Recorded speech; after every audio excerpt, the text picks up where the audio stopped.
Bonjour à toutes et à tous, nous recevons le navigateur lillois Romain Rossi. Bonjour, Bonjour. merci d'être avec nous. Vous êtes engagé sur la 11e édition de la Route du Rhum. Ça se passe dès le 4 novembre prochain pour les spectateurs qui nous regardent. Et ça se passera depuis la côte de Saint-Malo pour le départ. Première question, Romain Rossi, avant de revenir sur cette course, la Route du Rhum, on le rappelle, la sélection en juillet dernier était présente avec la Dream Cup et ça n'a pas été facile pour vous. Vous avez réussi à vous qualifier, mais les problèmes techniques ont été extrêmement importants. Revenir un petit peu sur cette course, ce serait intéressant pour nous. C'était un gros challenge parce que c'était ma première course en solo.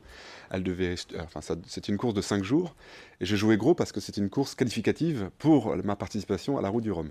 Ça fait 3 ans que je monte ce projet, donc l'échéance de la qualification était vraiment une grosse étape dans mon calendrier. C'était le moment qui allait me donner vraiment le droit de participer à la Route du Rhum.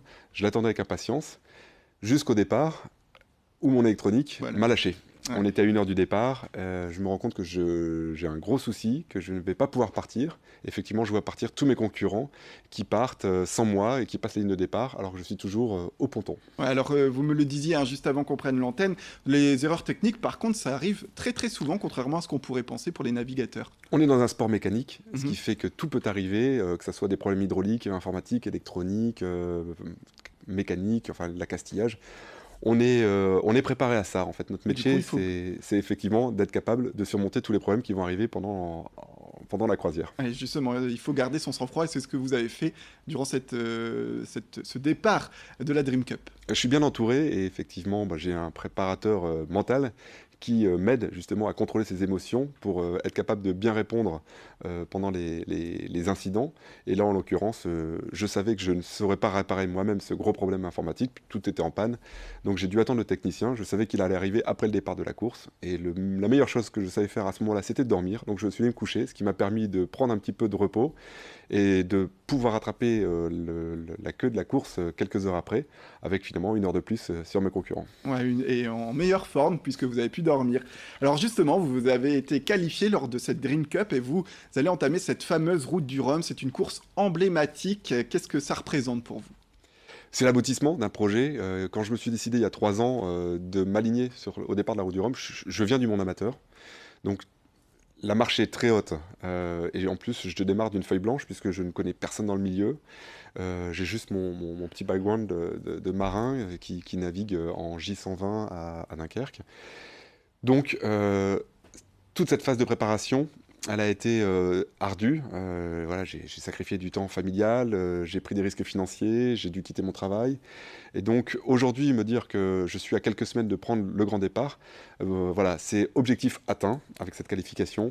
Et maintenant, j'entame vraiment plutôt la partie plaisir, passion, où je vais me lancer pour la première fois sur un bateau qui va traverser l'Atlantique, et encore mieux en course et en solitaire. Voilà, et en solitaire, d'ailleurs, on y reviendra sur ce côté solitaire, mais juste avant, un petit mot sur l'association que vous représentez, c'est l'association Le Souffle du Nord, et qui a été créée en 2015. Parlez-nous un petit peu de votre engagement pour cette association. Alors, le Souffle du Nord est une association de personnes qui veulent se rendre utiles au monde et qui m'ont rejoint dans mon projet il y a bientôt 1 an et qui m'accompagnent pour la mise en œuvre opérationnelle de l'engagement que j'ai, mais pour une autre fondation qui s'appelle la fondation Digeste Science. Tout le bateau, j'ai offert toute la visibilité du bateau à la fondation Digeste Science. C'est une fondation qui œuvre dans la recherche médicale et notamment pour la maladie de Crohn. Qui a une prépondérance dans la région, c'est ça ? Voilà, il y a aujourd'hui 250 000 malades de Crohn en France et dont 25 000 dans la région. C'est une maladie qui touche plus les pays du Nord, les régions du Nord que le Sud. Et cette grande concentration de malades en France et notamment dans les Hauts-de-France a finalement un petit atout, c'est que on a un grand historique de malades et aujourd'hui la fondation que je représente, la fondation Digeste Science, a lancé un programme de recherche qui tend à trouver les causes de la maladie grâce à la connaissance qu'on a du terrain et des malades dans les Hauts-de-France. Ouais, pour la soigner, puisque cette maladie, pour l'instant, n'est pas curable à proprement parler. On ne connaît pas les causes, on sait juste, donc on ne peut pas prévenir, on ne peut pas guérir et on accompagne pour l'instant juste les malades, mais c'est une maladie qu'ils garderont jusqu'à la fin en fait. Alors on va en revenir à cette Route du Rhum qui arrive le 4 novembre. Romain Rossi, qu'est-ce qui vous passionne dans le fait de naviguer en solitaire ? Est-ce que ça fait pas un peu peur finalement de se retrouver au milieu de l'océan tout seul ? Mais c'est pas ce à quoi j'ai pensé au tout départ quand je me suis Mhm. lancé sur la route du Rhum. Voilà, je savais que ça allait être exigeant comme préparation, que ça allait être exigeant en termes de financement, en sacrifice. Donc je me suis dit, voilà, moi j'ai 37 ans, bon, je suis pas encore très vieux, mais j'ai plus le temps de refaire toutes mes gammes avant de me lancer sur des grandes courses. Donc je me suis dit, autant attaquer tout de suite par le meilleur, ce qui se fait le mieux. Et donc évidemment, la route du Rhum s'est imposée. Mhm. Sur l'aspect solitaire, ce que aujourd'hui je remarque, c'est que ça demande une préparation particulière. Ma première course là, sur la Dream Cup qualificative a été de 5 jours. Mhm. Et je vous avoue qu'au bout de 5 jours, j'ai trouvé ça un petit peu long d'être tout seul, confronté à tous les problèmes qui s'enchaînent. Donc aujourd'hui, ma grande question, ça va être de tenir, comment faire pour tenir pendant 20 jours. Ouais. Après, on verra comment ça se passe un petit peu au jour le jour, mais c'est aujourd'hui la seule chose sur laquelle j'ai encore un petit peu des questions. Ouais, justement, est-ce qu'il y a quelque chose qui vous fait peur? Peut-être la peur de vous noyer, je pense que vous êtes accompagné, mais voilà, est-ce qu'il y a une crainte particulière pour vous? Non, le bateau, que vous soyez, enfin moi je ressens pas la peur de l'inconnu ou de la traversée, que vous soyez finalement le long de la Bretagne, en mer d'Irlande ou en plein milieu de l'Atlantique, je pense que c'est à peu près la même chose puisqu'on se rend pas compte, on est tellement dans notre course sur la manœuvre du bateau Mhm.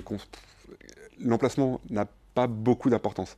La plus grande crainte, c'est effectivement d'avoir un bateau qui soit, de ménager sa monture pour être capable d'aller jusqu'à Pointe-à-Pitre. Mhm. Et donc, la crainte, ce serait plutôt un problème technique qui m'oblige à renoncer sur le parcours. Ouais, justement, à renoncer alors que vous venez du monde amateur et que vous découvrez un petit peu cette envergure, cette course d'envergure. Et justement, la semaine dernière, vous étiez avec tous les grands skippers. Ça a été un grand moment hein, pour vous. Oui, c'est vraiment les avantages de la course au large, c'est que nous sommes 124 skippers à nous élancer de Saint-Malo le 4 novembre prochain. Et il y a eu la conférence de presse avec la présentation officielle de ces 124 skippers la semaine dernière à la Maison de la Radio.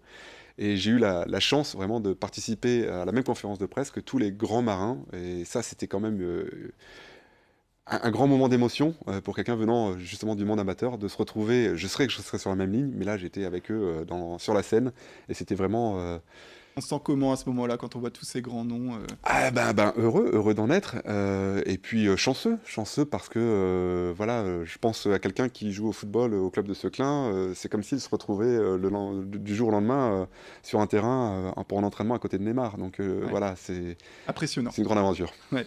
Dernière question, il nous reste juste 5 secondes. C'est quoi votre classement que vous espérez pour la route du Rhum? C'est d'arriver à Pointe-à-Pitre. On n'est pas aujourd'hui dans. Ça sera la seule chance dans ma vie de faire la route du Rhum. Donc l'idée c'est d'arriver et de ménager mon voiture pour pas casser. Très bien, merci beaucoup Romain Rossi d'être Merci. venu sur ce plateau. C'est la fin de cette édition. Tout de suite, vos prévisions météo.